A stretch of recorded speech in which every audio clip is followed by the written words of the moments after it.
¿Sí? Bueno, como dice Susan George, es un tratado que nadie quiere, pero que los que lo quieren, o los pocos que lo quieren, son realmente muy poderosos. Este tratado, el TTIP, cuyo contenido va a explicar probablemente con mucha más amenidad Albano, que está aquí al lado mío, es un tratado de libre comercio e inversión que se está negociando en secreto entre Estados Unidos y la Unión Europea. En concreto, se está negociando con la Comisión Europea, con la participación privilegiada de las transnacionales, que son las únicas a las que les es permitido asistir a las sesiones de negociación, ¿no? Es una cosa como que llama bastante la atención.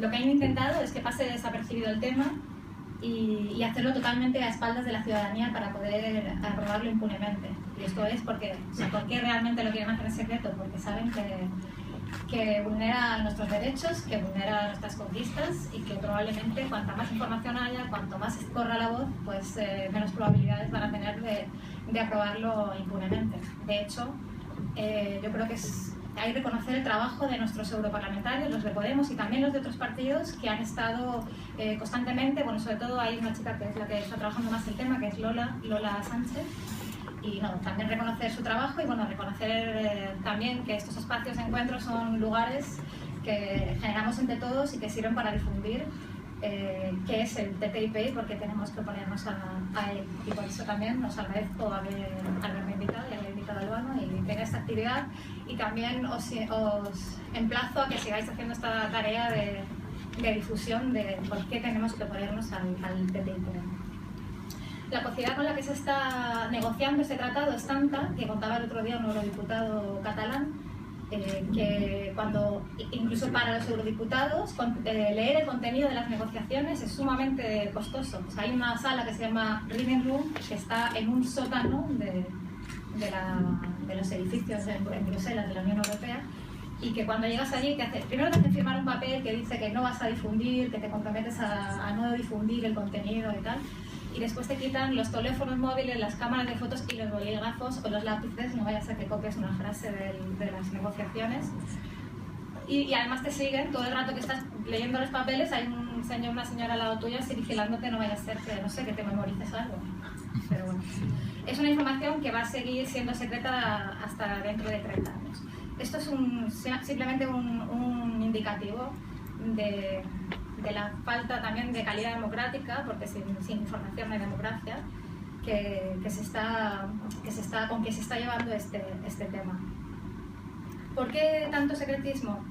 Bueno, como decía, el contenido de este tratado tiene un impacto social y político muy alto.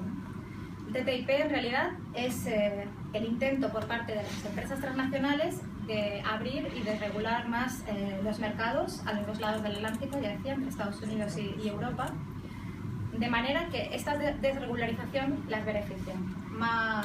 Menos regulaciones, menos normas que cumplir, más beneficios para estas empresas y más daños colaterales para la ciudadanía, ¿no? Que vemos mermados nuestros derechos, desde los laborales, pero todos los demás también, medioambientales, libertades civiles, etc. Luego entraremos en algún detalle más sobre este tema, ¿no? Cuando gente que nos pregunta, bueno, pero ¿esto cómo afectará a nuestras vidas? ¿No? Porque es como la manera mejor de pensar qué pasará qué pasará dentro de 10 años cuando este tratado se haya aprobado. Y a mí me gusta pensar, yo he vivido bastante tiempo en Latinoamérica, entonces yo he vivido y me han contado cuáles han sido las consecuencias de la imposición de políticas neoliberales en el continente a partir de la firma de tratados, como por ejemplo el caso de México, el NAFTA que se firmó a la segunda mitad de los años 90, ¿no? Y cómo hay todas las investigaciones que dicen que desde que ese tratado se aplicó, pues realmente hay más violencia social, porque la pobreza, la falta de derechos, la falta de no poder cubrir las necesidades básicas de la población conlleva más violencia y más sufrimiento, ¿no? Eso por un lado. Por otro lado, bueno, en Latinoamérica también está vinculado con políticas de desregularización neoliberal que se impusieron como condición ante la crisis de la deuda. Son países que también, por diversos motivos, se endeudaron mucho en los 80-90 y como contraprestación los organismos internacionales pues bueno, es algo como que estamos viviendo también aquí, ¿no? Sobre todo en Grecia, ¿no? Les imponían medidas desregulatorias liberalización de sectores como la sanidad pública, etcétera, o el escaso, o al menos lo que tenían de estado de bienestar también les impidieron desarrollarlo, les impidieron garantizar ciertos derechos a las poblaciones. Y bueno, eso tuvo consecuencias muy graves, ya digo, de pobreza, de aumento del desempleo, de un sector de la población que se va al sector informal, de la clase media que cae en picado, etcétera. Pero esto en realidad tuvo consecuencias, dio lugar a revueltas, dio lugar a nuevas formas de organización social que llevaron al poder a gobiernos progresistas, ¿no? Sobre todo en Venezuela, Bolivia, Ecuador, pero también, aunque de diferente manera, también en Brasil. O sea, este tipo de políticas ya han pasado, no es algo nuevo, y también experiencias latinoamericanas dicen que es posible oponerse a ellas, ¿no? Digamos que el programa neoliberal, que beneficia los intereses de las grandes empresas, se aplica mediante tratados, cuando es un pacto entre élites, digamos, ¿no? Como que quieren aprobar aquí. Las élites de Europa pactan con las élites de Estados Unidos para repartirse lo que posibilita nuestras vidas y nuestra libertad, ¿no? Y la otra medida, o sea, la otra forma de imponer estas medidas o este programa neoliberal son mediante la fuerza, ¿no? Mediante las imposiciones, y eso es, por ejemplo, lo que hacen con el chantaje de la deuda o lo que están intentando ahora con Grecia a través de la troika de los organismos internacionales. Entonces, ¿por qué nos oponemos, así como más en concreto, a este? ¿Por qué nos oponemos desde Podemos a la firma de este tratado? Decimos que es un ataque frontal contra los derechos humanos, contra la democracia y contra la soberanía de los Estados y de la propia Unión Europea. Contra los derechos. Bueno, dice Rafa Mayoral que cuando a él le preguntan, mira, es que Podemos no tiene programa. Él dice, sí, programa, o sea, Podemos tiene un programa que ya está escrito, que es la Declaración Universal de los Derechos Humanos, y ese es nuestro programa. Nosotros vamos a ver cómo hacerlo cumplir. Me parece que ya es bastante indicativo de lo que significa Podemos. Bueno, la implantación del TTIP ataca frontalmente el cumplimiento, el ejercicio de estos derechos, ¿no? Los mínimos que necesitamos para vivir con justicia y con libertad. Como ejemplo, sí, hay millones de ejemplos que se pueden poner, ¿no? Pero el otro día estaba hablando con un compañero de Podemos que es de Lleida, que es de familia de payeses, y él me contaba que están preocupados por muchas cosas, pero así como cosas concretas que yo os pueda contar. Una que pone en el tratado es que se terminan las denominaciones de origen, que es algo que es súper importante para la industria agrícola española. Tenemos nosotros un gran número de denominaciones de origen, que además son las que posibilitan también cierta calidad a veces, cierta calidad de vida, cierto aumento del precio de determinados productos, porque están elaborados de una forma especial y por tanto es una calidad especial que la gente puede llegar a pagar, ¿no? Entonces esto se quiere prohibir porque a las transnacionales les da igual, ellos, ¿no? Empaquetan Nestlé un paquete y lo de dentro puede ser fabricado en China, puede ser producido en China, en Estados Unidos, en cualquier lado, ellos solo ponen la marca. Lo de dentro al final no se sabe muy bien dónde se produce, ni en qué condiciones, ni laborales, ni sanitarias, ni cuáles son los efectos que tiene para el medio ambiente. Eso es una de las consecuencias más que vamos a sufrir, ¿no? Los estándares de calidad, por tanto, de la alimentación, de lo que se produce, de lo que se consume, también industriales, van a bajar, ¿no? Se van a igualar, la idea es que se igualen con los estadounidenses, y da la casualidad que los estadounidenses son infinitamente más bajos que los europeos, ¿no? Por ejemplo, en el caso de la alimentación, este compañero me contaba que llevamos muchos años mejorando la calidad de los productos que consumimos, porque cada vez se van prohibiendo más los pesticidas, ¿no? Hay como todo un trabajo que parte mucho también de las protestas, de las luchas sociales, también del conocimiento que tenemos ahora de cómo afecta consumir los pesticidas, consumir estos productos, y que bueno, toda esa seguridad alimentaria que llevamos trabajando durante muchos años en Europa se va a perder si se llega a aprobar el TTIP. Ya os digo, este es solo un ejemplo, podemos llegar a encontrar muchísimos más. No solo afectará a los ganaderos, nos afectará a todos, o sea, perderemos derechos como trabajadores. Como trabajadores también lo que se privilegia son los derechos de las empresas. Hay elementos del TTIP que producen que las empresas tengan un estatuto parecido al de un Estado. O sea, las empresas llegan a tener más derechos que los propios ciudadanos. Es bastante curioso. Perjudicará a las pymes y perjudicará también a los autónomos, ¿no? con las consecuencias de una destrucción elevada de puestos de trabajo. También se restringen los derechos de huelga, de sindicación, de negociación colectiva. Se aumentará la precariedad, el paro, la exclusión. Se destruirán las pymes porque la capacidad de las transnacionales de controlar mercados enteros en todos los ámbitos, si se estimula que controlen estos mercados, como hace el TTIP. O sea, no es que se cambie el sistema, pero sí se empeora considerablemente al disminuir como las restricciones, las normas, las regulaciones de los que hemos estado dotando. Que nuestro sistema ya sabemos que no es perfecto, que es una democracia imperfecta, que estamos aquí para mejorarla y cada uno de nosotros lo intentamos, ¿no? Desde aquí, por ejemplo. Pero que, francamente, si se aprueba el TTIP, pues lo vamos a tener más difícil todavía. Respecto a los derechos, decir también que ataca frontalmente al estado del bienestar. Un estado de bienestar que es un símbolo todavía de la Unión Europea, o lo poco que queda, o lo que quede, al menos en España, ¿no? En otros lugares está más desarrollado, que es una conquista de las luchas sociales y obreras del siglo XX, bueno, desde antes, pero sobre todo del siglo XX, que es un pacto de estabilidad social que se firma después de la Segunda Guerra Mundial, precisamente con una especie de pacto para generar una cierta estabilidad y que no se extendiese el comunismo. Bueno, bajo ese miedo, ¿no? Y por esa intención de gobernabilidad, se llegó a aprobar, y ahora mismo Europa es uno de los pocos bastiones en el mundo que conserva ciertos niveles, ¿no? de derechos de este tipo, ¿no? Respecto a esto, decir pues que precisamente lo que se intentará es que los áreas todavía que no, o nichos o sea, derechos como el sanidad y educación, que todavía son públicos en muchos lugares de Europa, en casi todos los países de Europa, serán nuevos espacios donde penetren los capitales privados, ¿no?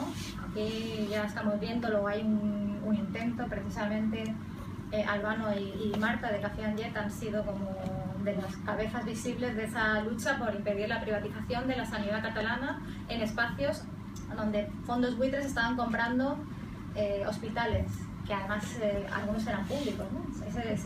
Esa paradoja, ¿no? ¿Cómo se puede pensar que un fondo que tiene un fondo de capital especulador, que su único objetivo es generar beneficio, puede encargarse de la salud de las personas, ¿no? Es una cosa bastante impactante, ¿no? Bueno, pues por todo esto pensamos que el TTIP es un ataque a la soberanía y a la democracia, ¿no?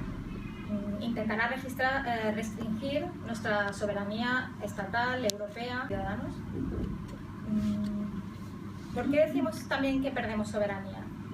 Hay uno de los elementos que es el que está provocando como más controversia y es el que realmente, al hacerse conocido gracias a la lucha de los parlamentarios y gracias también a las luchas sociales en los distintos países de Europa, y también hay cierta oposición en Estados Unidos, pero bueno, lo que conocemos aquí más, lo que se ha conocido y que ha generado más escándalos por el alcance de lo que puede conllevar es una cosa que se llama ISDS, que no lo sé decir en inglés, que es una cláusula por la cual se establece una especie de arbitraje para resolver problemas entre corporaciones y estados.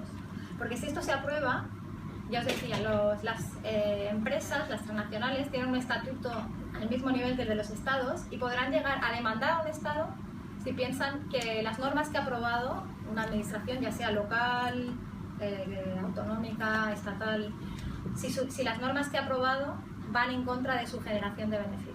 O sea, si ellos no tienen los beneficios que creen que deberían tener porque hay una norma, por ejemplo, que cuida el medio ambiente o que cuida los derechos de los trabajadores, estas empresas podrán demandar a un Estado para que con el dinero de todos se les pague una indemnización. ¿Vale? Ya en sí es bastante fuerte la idea, ¿no? De hecho, en alguna manera ya lo han hecho a veces en Latinoamérica, por ejemplo. Y aquí con el depósito ese... Y aquí también, en cuestiones más financieras. Un poquito más.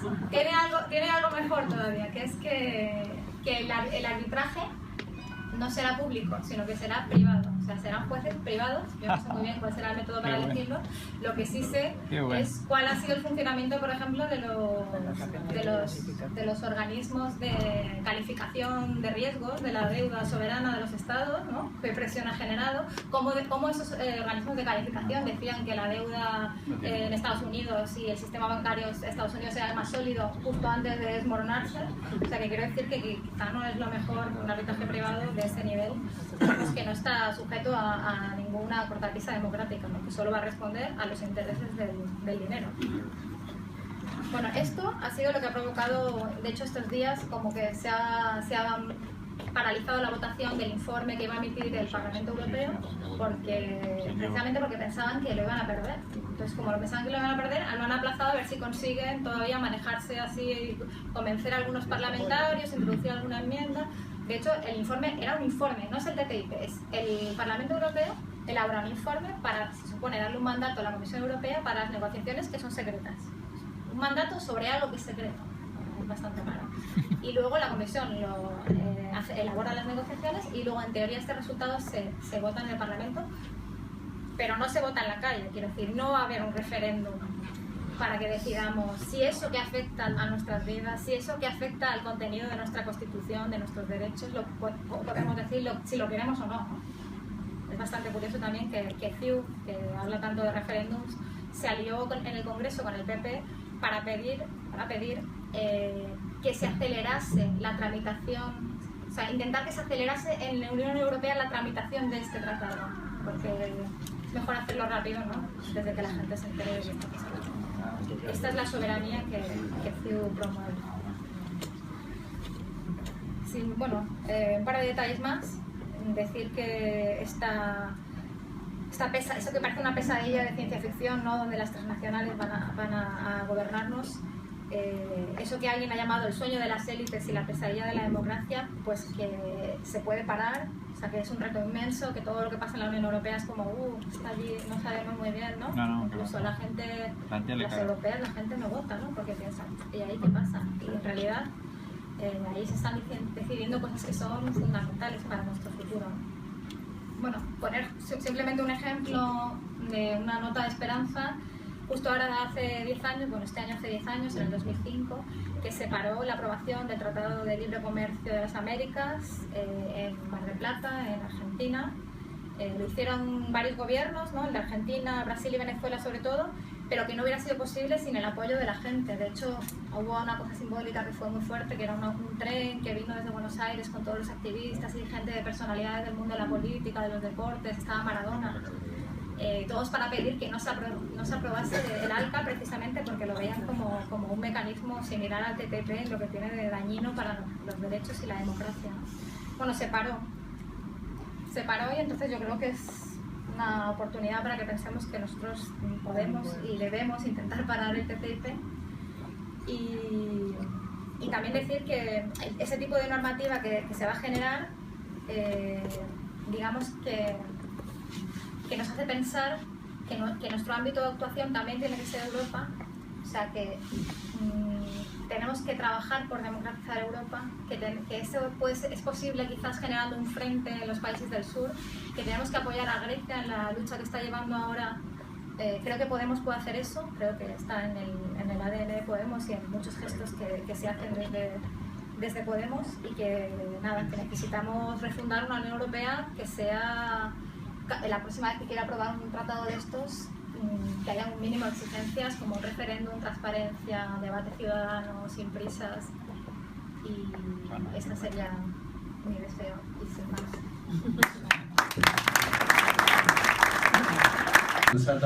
Citant la Susan George, jo també, perquè la Susan George d'això en sap bastant, i en una conferència que va donar sobre el TTIP va dir: aquesta tarda donaré molt males notícies, però començaré amb una de bona, i el TTIP l'aturaré.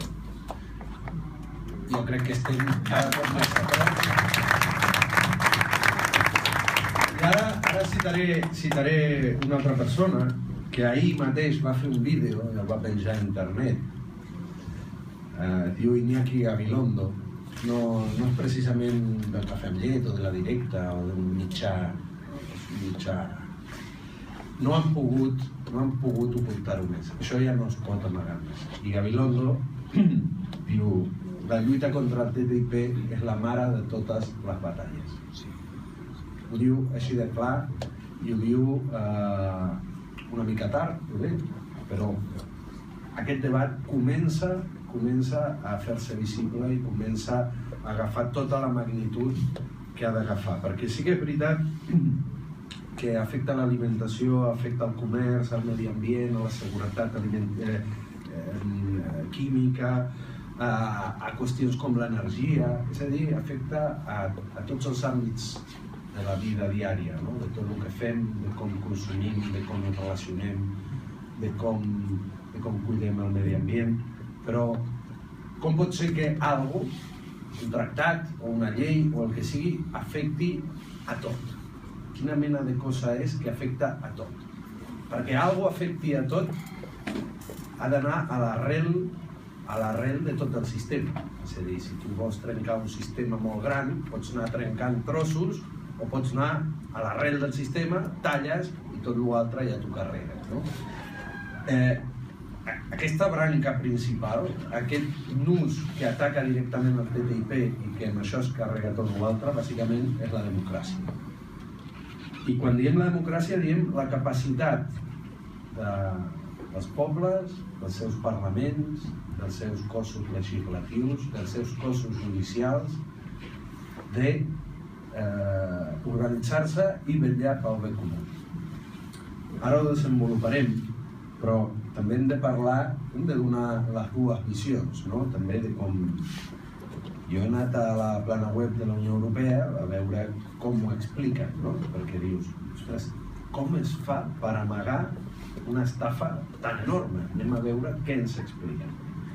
I bueno, allà, òbviament, diuen que el TTIP és una meravella i expliquen exemples, no? Perquè la població entengui què és el TTIP, no? I dius, bueno, hi ha un exemple molt bo, molt interessant. Ells posen l'exemple de la indústria de l'automòbil i diuen: a Europa i als Estats Units es fabriquen cotxes que després venen cotxes europeus als Estats Units i viceversa.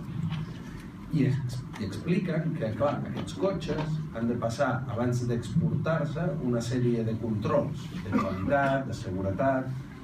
Llavors, diuen, el problema és que els cotxes passen els controls relatius a la normativa europea, però quan els exportem als Estats Units han de tornar a passar els controls perquè la normativa no coincideix amb l'europea. I ens expliquen que això incrementa els preus dels cotxes, perquè hem de passar dos controls. I aquest increment dels preus, al final l'hem de pagar nosaltres.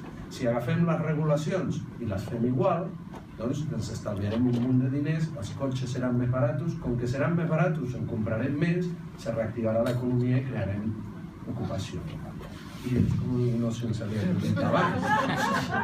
Estem aquí. I llavors la Unió Europea parla de que s'han d'eliminar, i aquesta és la paraula que fan servir, les regulacions innecessàries. No? Clar, tu te preguntes, ostres, de veritat hem tingut parlaments fent regulacions que no servien per res? També hem perdut un munt de diners i de temps i de tot, si totes aquestes regulacions són innecessàries. Dic que l'exemple del cotxe està molt bé perquè és molt gràfic i dius, escolta, no crec que a Nord-Amèrica doncs l'airbag sigui més cutre que el d'aquí, perquè no passa res si simplifica. No crec que a Nord-Amèrica no hi hagin airbags, no hi hagin proves per veure si el cotxe frena, per tant, doncs això està bé. Però clar, quan algú, i quan aquest algú és la Comissió Europea, que no admet que el govern sociovergent o de gran coalició europeu. Quan qui diu això és la Comissió Europea, quan la Comissió Europea diu que les regulacions són necessàries, com deia la Núria, aquestes regulacions són fruit del treball democràtic, de la lluita social, i llavors la Unió Europea diu hem de treure les regulacions innecessàries. Clar, és innecessària la regulació sobre abocaments de químics als rius. Són innecessàries les regulacions sobre drets laborals, que aquí a Europa són molt més altes que als Estats Units. Els airbags no sé, però allà els treballadors no estan en gaire bona situació. Són innecessàries les reglamentacions sobre salaris mínims, sobre drets per tenir serveis bàsics, el dret a l'accés a l'habitatge o el dret a l'accés a la sanitat o a l'educació. Això passa perquè hi ha unes normes i a més hi ha unes regulacions. Són innecessàries totes aquestes. Bé, el TTIP es negocia, ells li diuen rondes. En cada ronda tracten una sèrie de temes. Tenim una ronda sobre serveis públics, una ronda sobre medi ambient. I allà es troben el representant de la Unió Europea i el representant dels Estats Units, que són nomenats pels governs.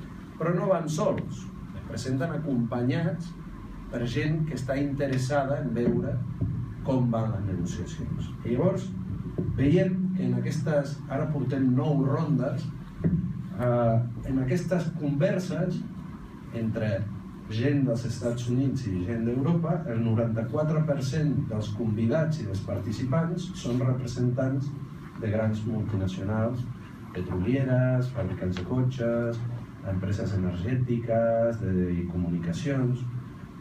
Aquest altre 6% doncs, és un munt de gent que ha intentat colar-se recollint signatures, mobilitzant-se, organitzant-se, però tot i així, en 9 rondes i en 2 o 3 anys que portem de negociacions, el 94% de la gent que s'ha assegut a decidir quines regulacions eren innecessàries eren grans empreses. Clar, jo m'imagino que per Exxon la regulació sobre contaminació del petroli deu ser molt innecessària, sobretot pels seus objectius. Però és que fins i tot ells estan obligats a fer el que sigui, i això per llei. És a dir, el representant d'Exxon, quin mandat té dels accionistes?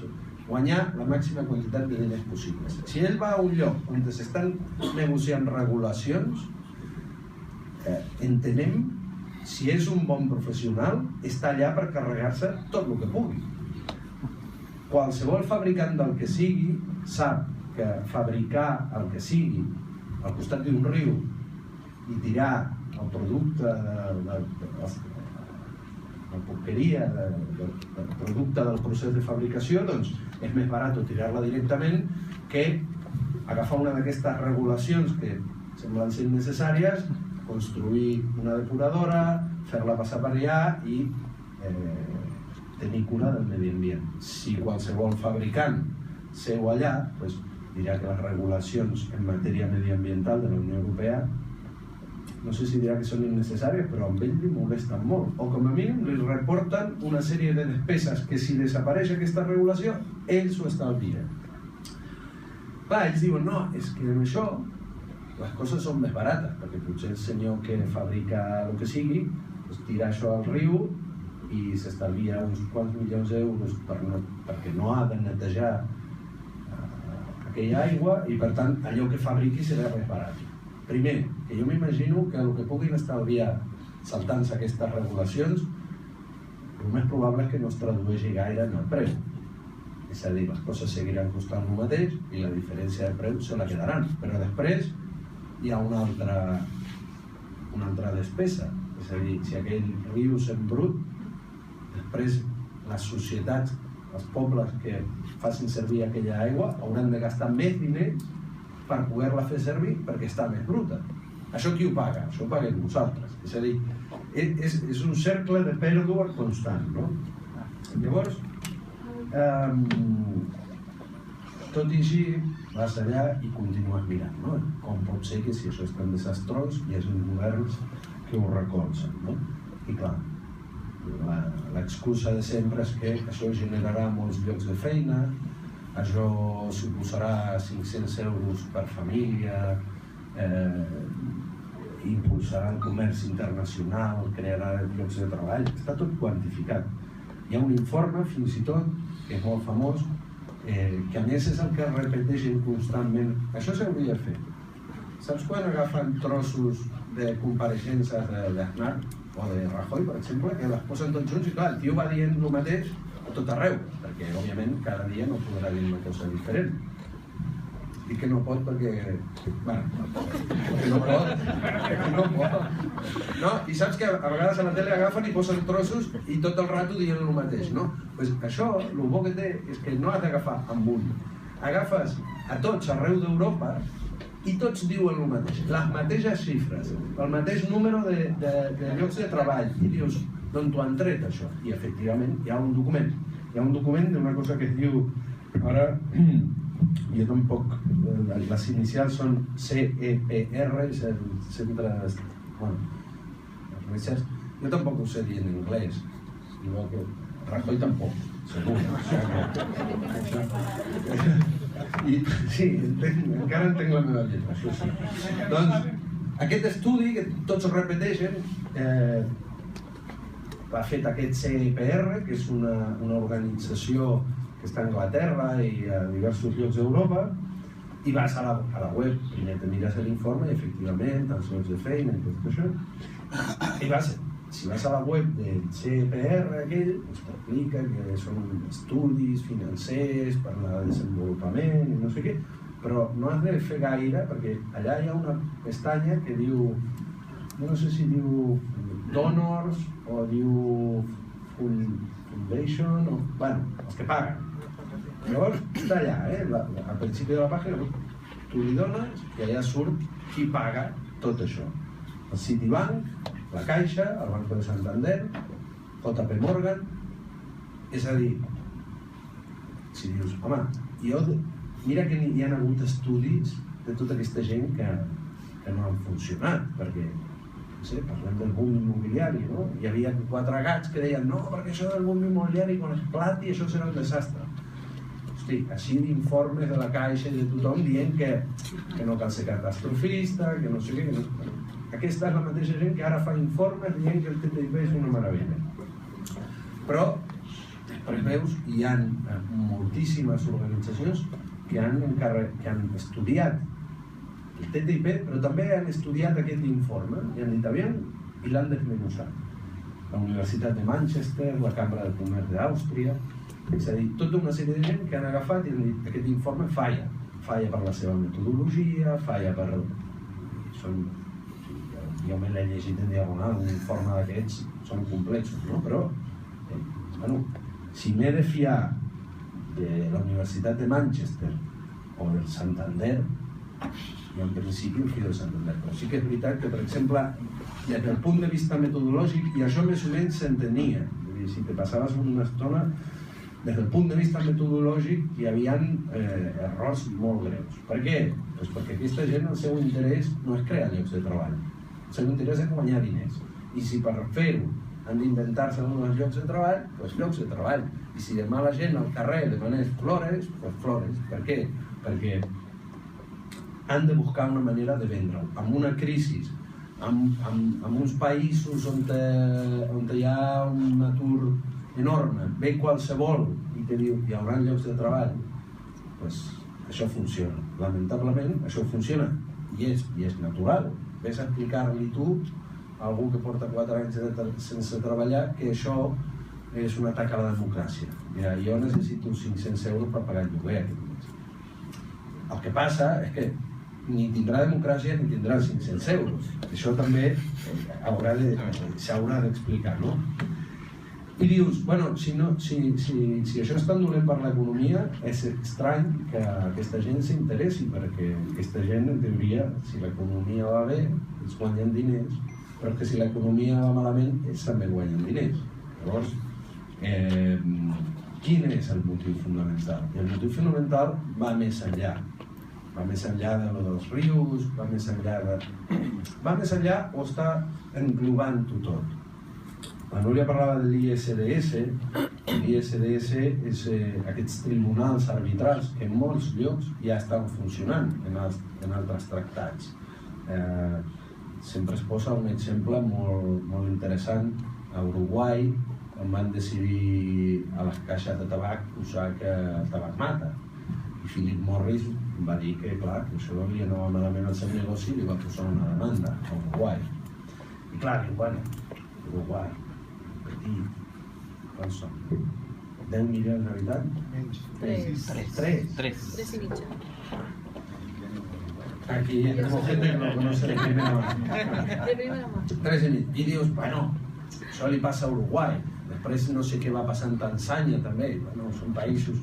Ostres, però això de Philip Morris també va passar a Austràlia. El Parlament australià va fer una llei i ha hagut d'acotar el cap perquè Philip Morris... És a dir, el Parlament australià, no per dir... Per una qüestió només de número de gent o d'imaginari, no? Que dius, països poderosos. Si Austràlia no pot parar Philip Morris, Uruguai menys, i Grècia menys. És a dir, aquí, i ara entrarem en això d'Europa i el sud d'Europa i aquesta batalla que ve, perquè això no podrà guanyar un país sol, no? Llavors hi ha aquests tribunals d'arbitratge. Els participants d'aquest tribunal normalment són aquests grans bufets d'advocats molt especialitzats, molts d'ells que han participat fins i tot en la creació de legislació, és a dir, en els processos legislatius en els parlaments. Normalment es demana al Consell d'Experts en segons quines matèries, doncs aquesta gent es coneix amb molt de detall les regulacions que estan en vigor i per tant són els millors per posar-les en qüestió després, perquè qui fa la llei, això passa molt en l'àmbit de la fiscalitat. A Anglaterra, Pricewaterhouse assessora al Ministeri de Finances per veure com fa les lleis fiscals, que després amb aquella informació ajuda a les empreses a saltar-se aquella mateixa llei que ells recomanen al govern. Això ho hem vist constantment. Doncs aquests advocats d'aquests tribunals internacionals normalment és gent relacionada amb aquest món. A vegades, i això ho explica la Susan George en un llibre que té, ara no me'n recordo el títol, sobre el tema del TTIP, explica és que no pots guanyar mai en aquests tribunals. Ja per començar, el fet de que una empresa et denunciï pot suposar milions d'euros només per defensar-te, encara que no perdis. Deia que aquests advocats, que a vegades en aquestes grans negociacions es necessiten equips de 20 o 30 advocats durant anys, aquests advocats cobren 3.000 euros l'hora cada un. Això és tot de molt alt nivell. I això fa encara un efecte més perillós. Ja no només que dius, bueno, soc al Parlament, vaig a fer una llei i aviam si em demanden. És que tu penses molt abans de fer res. Ja només la demanda, encara que l'acabi guanyant, requerirà milions i milions d'euros per fer front. Per tant, ja no és el perill de que et demandin per lleis que tu has fet, sinó el perill que aquesta amenaça faci que ningú s'atreveixi a moure la mà per por de rebre una demanda d'aquesta. Diu la Comissió Europea, per justificar aquests tribunals d'arbitratge que van néixer quan moltes empreses que invertien en països que no tenien estabilitat política o estabilitat democràtica, que normalment per cert són els que li donen més bons resultats, perquè allà ningú els controla, ningú. Però sí que és veritat que en aquests països amb inestabilitat política, si a algú se li acudia fer alguna llei que anava en contra dels interessos d'aquella empresa, com que aquests països inestables normalment tenen sistemes jurídics que no són fiables o que no hi ha separació de poder, doncs es van crear aquests tribunals perquè les empreses es poguessin defensar en un marc segur. Llavors dius, bueno, això s'hauria de veure i ja és una trampa en si mateix. Però bueno, dius, si ens creiem una mica la nostra democràcia i Europa com un àmbit social i humanista i democràtic, doncs pensa, bueno, aquí això no hauria de fer falta, perquè aquí sí que tenim uns tribunals. De fet, tot el nostre sistema es basa en allò, aquests tres poders, dels quals un dels grans pilars és el sistema judicial. Doncs bé, la Comissió Europea diu a la seva web el que un país compti amb un sistema jurídic sòlid no sempre garanteix que els inversors estrangers estiguin degudament protegits. I diu, i per això l'ISDS garanteix als inversors un fòrum al qual acudir quan vulguin reclamar una indemnització. És a dir, ara que parlem del Tribunal Constitucional, la Comissió Europea posa en qüestió tots els sistemes jurídics de tota Europa. O sigui, el dret romà, tot. La Comissió Europea no ho diu per la flauta. Ho diu la Comissió Europea, la justícia europea.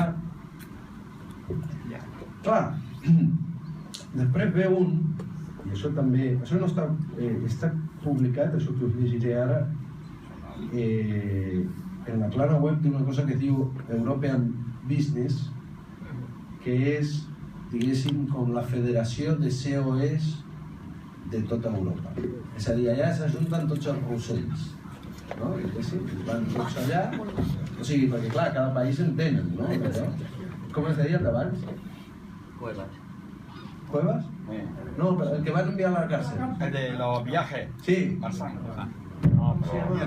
Díaz Ferran. Bueno, doncs es veu que hi ha un lloc a Europa on tota aquesta gent es reuneix, no? Imagina.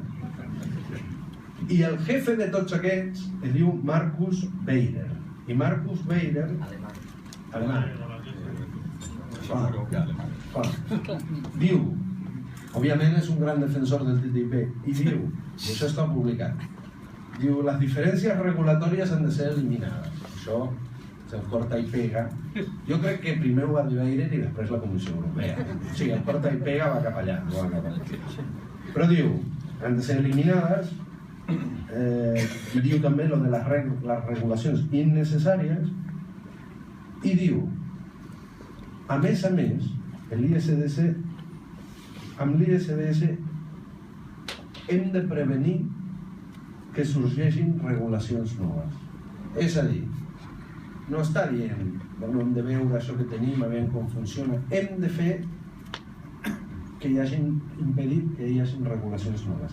Si pensem que les regulacions no surten de cap altre lloc que de l'activitat parlamentària, política i democràtica, aquest senyor el que està dient és hem d'inutilitzar els parlaments. Però ho publiquen en les seves webs, ho publiquen tranquil·lament en les seves webs. Llavors, hi ha un senyor que es diu... perquè aquests àrbitres de l'ISDS també tenen un lloc on s'ajunten i tenen una revista on te posen allà tots els seus textos. Es diu Global Arbitration Review. Hi ha un, sempre hi ha un en aquests llocs, que un dia diu, això no pot ser, això és terrible. I un d'aquests àrbitres, espanyol, es diu Juan Fernández Armesto, diu, en un article que va escriure allà, que m'imagino que deu ser l'últim que hem deixat publicar, diu, quan em desperto a la nit i penso sobre l'arbitratge, el que ell ha estat fent durant anys, mai deixa de sorprendre'm que els estats sobirans hagin acceptat l'arbitratge sobre les inversions. A 3 individus, normalment aquest és el número d'àrbitres, a 3 individus se'ls ha concedit el poder de revisar sense cap restricció o procediment d'apel·lació tots els actes de govern, totes les decisions dels tribunals i totes les lleis i regulacions que emanen dels parlaments. Bueno, clar, quan tu dius és la mare de totes les batalles, és un atac a la democràcia, no? Però és que ens ho estan dient ells. Senyors, estem treballant per carregar-nos la democràcia o el que queda d'ella. Òbviament els mitjans de comunicació... Bueno, això del boom immobiliari és l'exemple perfecte. A la gent que advertia el boom immobiliari no se li va fer cas. Pot ser, no deien, això esclatarà i hi haurà 4 milions d'aturats. Sí, home. No hi ha 6.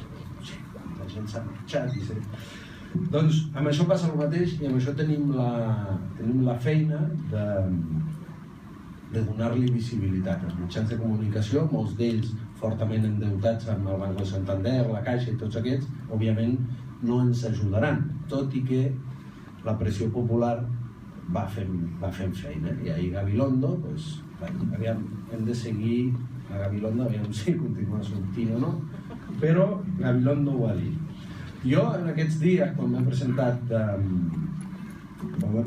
les primàries, a Podem i tal, i deia, ostres, tot el que hi ha, tota la feina que hi ha, no? Tot això de la sanitat, tot això de... tot el que està passant, els mercats, la banca, el debat sobiranista, ens haurem de preparar molt, no? I jo comentava amb uns companys i dic, ostres, i hem de matxacar-los amb lo del TTIP. I un dels companys em diu, ja, però aquest tema, tu vas allà a un debat i dius del TTIP i la gent no sap què és. I per tant, com a eina de debat electoral, no servirà gaire perquè la gent no sap què és. Bueno, pues, si la gent no sap què és, haurà de saber què és. Perquè el que no pot ser és que ens presentem a les eleccions i no parlem de les coses que s'han de parlar. Perquè el Parlament que ha de decidir sobre això, que és el Parlament Europeu, l'acabem de votar i mentre anàvem a votar ningú ens va parlar de tot això, vam anar a parlar a cegues. Potser no dona vots, no donarà vots en la mesura que siguem o no siguem capaços de que moltíssima gent digui jo no puc votar a un partit que no estigui claríssimament en contra del TTIP. Aquesta feina s'haurà de fer. Si dona o no dona vots, doncs ja ho veurem, però des d'un punt de vista personal i ciutadà, que no doni. Però això s'ha de fer. Ara, si dona, voldrà dir no que guai hem guanyat vots, que guai aquest tema ha entrat a la societat i és un tema de debat i és un tema que fa que la gent actuï d'una manera o d'una altra. Amb informació tu pots decidir, al final les eleccions són decisions i tu vas i prens unes decisions. Per decidir entre coses tu has de saber quines coses són. Jo crec que el tema del TTIP en les eleccions ha de ser la prova del cotó, ha de ser l'OTAN no. I jo pensava, quan me presentava, no? Me presento un partit i tal, no? Mira, estic molt content perquè Podemos està en contra del TTIP, no? Clar, el PSOE estava en contra de... Anava a dir els collons i va votar a favor. Qui? El PSOE. No, dic que el PSOE en el seu moment estava en contra de l'OTAN, no? I després, bueno, la cosa va anar...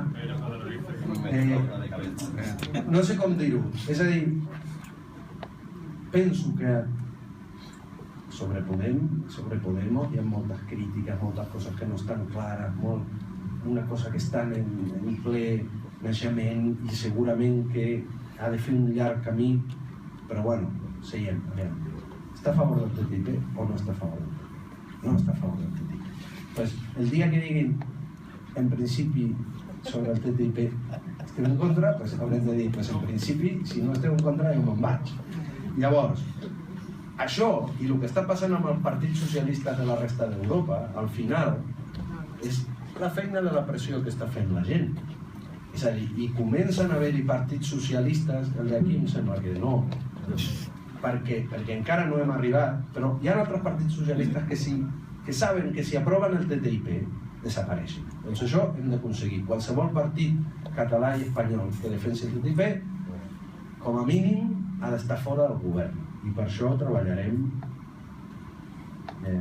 sempre, però de cara al 27S hem de treballar molt. Per què? Perquè a més, ostres, és complicat, perquè ara surto amb lo del TTIP, estem tot el dia amb la consulta, el 9-N, que és un tema molt important i no li trec d'allò, i també s'haurà de parlar d'això, però en un moment tan plebiscitari com fas per parlar del TTIP, què diu? Doncs parlarem, perquè justament el TTIP va al centre del concepte de sobirania. Llavors, que vingui Convergència i Unió, que a més vota en contra de que es pugui fer un referèndum sobre el tema, vota en contra, i vota en contra de la mà de Ciutadans. I això m'és igual, però ho diré allà on te'n convidin. Doncs aquesta gent ens està parlant de sobirania i això no pot ser, això és intolerable. És a dir, si ets independentista vota la CUP, jo què sé, però no pot ser que algú pensi que un vot a Ciu és un vot per la llibertat de Catalunya. Això no pot ser. Bueno, Esquerra s'ha anat posicionant i al final, clarament, en el Congreso tardarà a votar en contra. Bueno, però jo els aniria empenyent, però sí, jo sempre a Esquerra moltes vegades, sempre que tinc ocasió, però en aquest punt cal dir que han votat en contra. Per què té tanta relació? I amb això acabo, que m'estic allargant i... m'estic allargant, no? No, que va. Clar, en això de la sobirania i... Clar, hi ha molta gent per Twitter que m'ha dit escolta'm, però si Catalunya és un estat es podrà fer desactivar el TTIP. En canvi, si està dintre d'Espanya no podrà desactivar el TTIP. Clar, hi ha una qüestió de calendari aquí. És a dir, si veiem Convergència i Unió i la seva determinació, jo no lo veo como muy rápido. Sembla ser que està... Primer s'ha d'acabar d'aclarir amb en Duran i Lleida. Després el full de ruta, després quan anem i després quan no li agradi alguna cosa, perquè ja sabem que quan no li agraden les decisions dels seus companys, diu, ei, si no em feu cas en la privatització del Consorci de Lleida, potser aquí no vota ningú. Per tant, sabem que ells supediten constantment la seva agenda. Per tant, entre una cosa i l'altra, vés a saber en quins panorames ens trobem, sobretot si aquesta gent torna a tenir la majoria i sobretot si aquest senyor torna a ser president. Però és que clar, quan veus el Partit Popular en el Congrés, què diu? Farem tot el que estigui a les nostres mans per aprovar el tractat el més ràpid possible. Jordi Xuclà, de Convergència i Unió, diu és un acord guanyador-guanyador, enforteix el lliure comerç al món lliure. Tenint en compte de lo que estem parlant i de l'envergadura que estem parlant,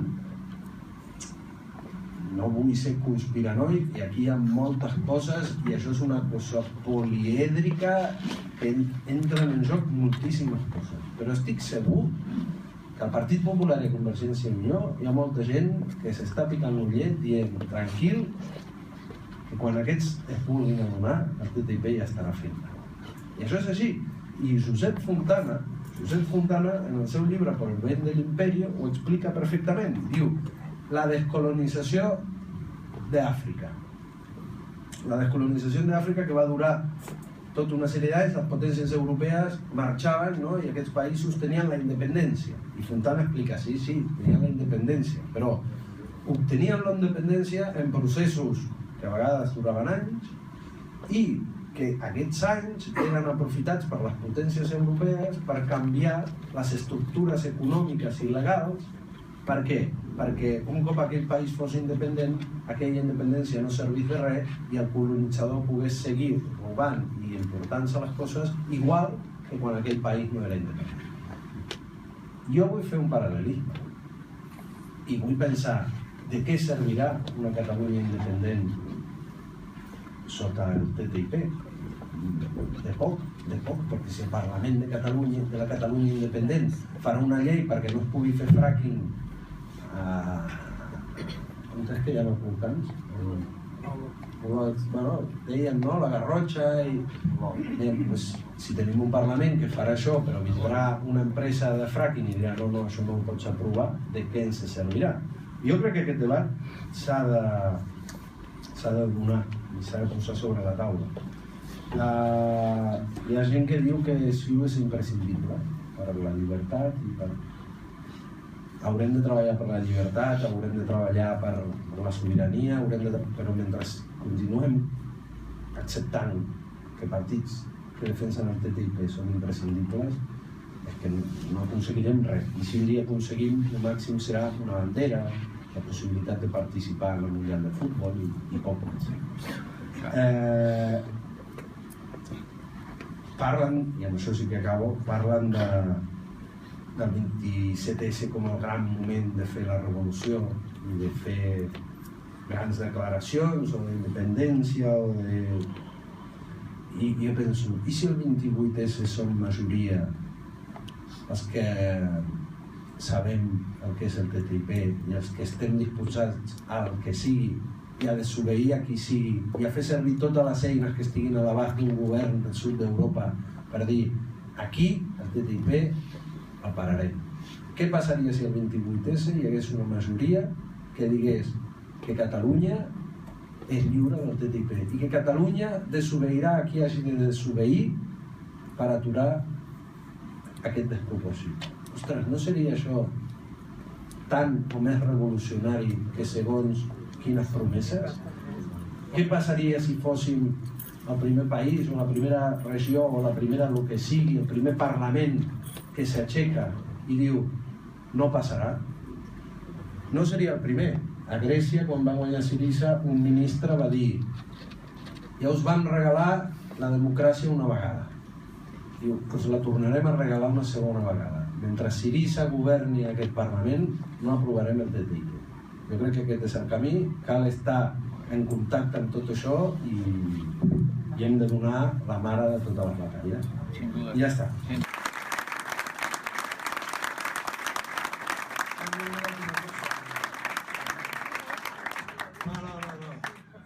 No, passem a les preguntes.